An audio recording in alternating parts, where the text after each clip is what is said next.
Let's see. Here it is right here. Here's your replacement O-ring. It comes in that gasket set. So if you have to replace that, a lot of times it's unbelievable, folks, but sometimes that's all you need. This is causing the problem.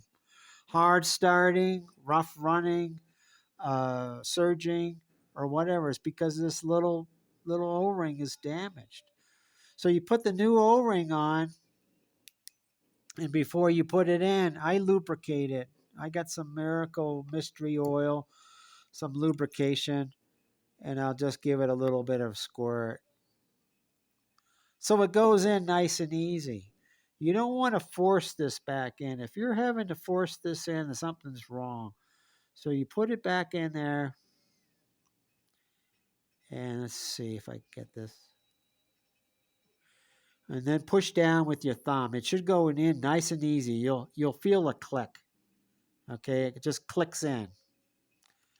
If it doesn't go in easy, take it out. Usually the O-ring has come off or whatever. It's twisted or something. So you have to pull it back out and then fix it and then put it back in. Then you put your cap back on, put your screw back in.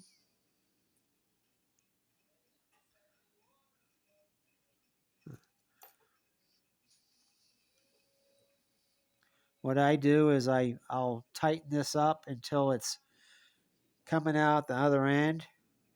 You see how it's coming out there?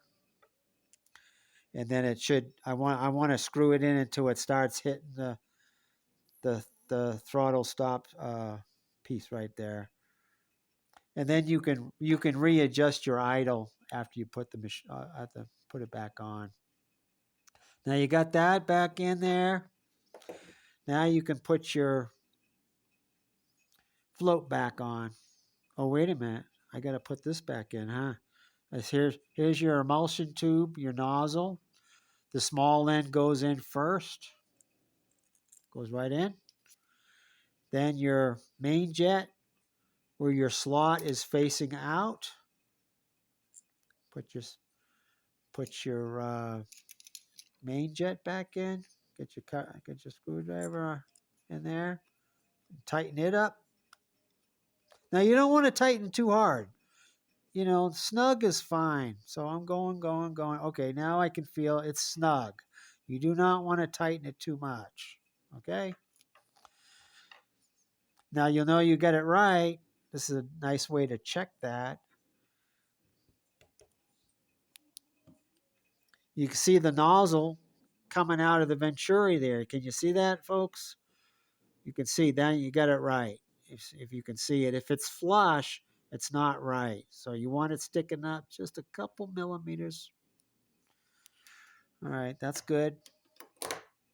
Now you can put your float back on.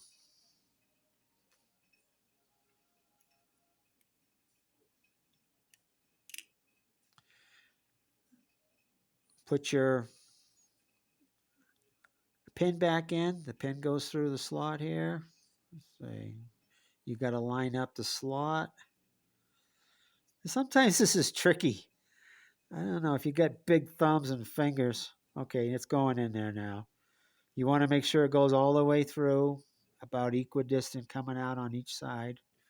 And you want to make sure that, see how that snaps?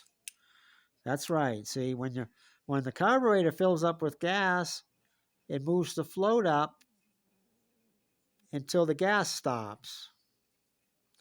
And if it's dirty in there, like I showed you, then the gas won't completely shut off and it will overflow the carburetor.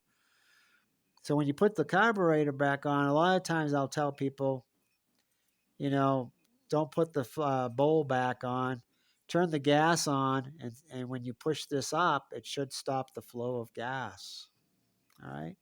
So now you've got that back on. Now you can put your bowl back on.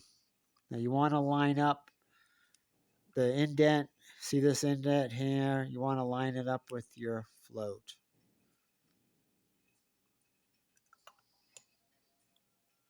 And make sure it's on good. So you can twist it around a little bit and it's on. You got your nylon washer on there.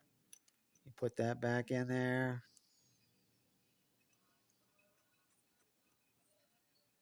Where's my socket? Over here. Tighten it up.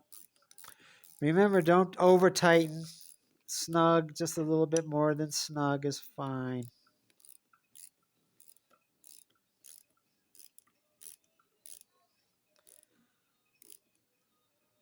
Okay, snug. Put your sediment cup back on, your cap back on. Start it by hand, of course. You always start everything by hand.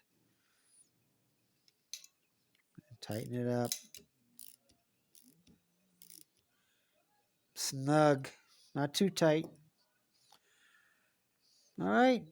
So that's how you clean your carburetor. Now, most of the times, this is all This is gonna work.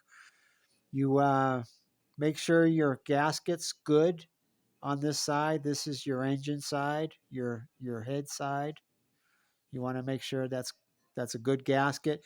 Usually, I replace the gasket. Okay, it's only a couple bucks. I replace the gasket, put it back on. Make sure you put your spacer back on there. Here's where your fuel line goes. Shut off your fuel. Put your fuel line back on. And I showed in the other video. I put a link in this video about it. Okay? So that's a basic carburetor cleaner for a Honda Snowblower or a Honda small engine. Thanks for watching. If you think this saved you money, please like and subscribe to the channel so you can stay updated. Excuse me, on all our how-to videos on saving your money on your Honda Snowblower. Thank you very much, folks. We'll see you next time.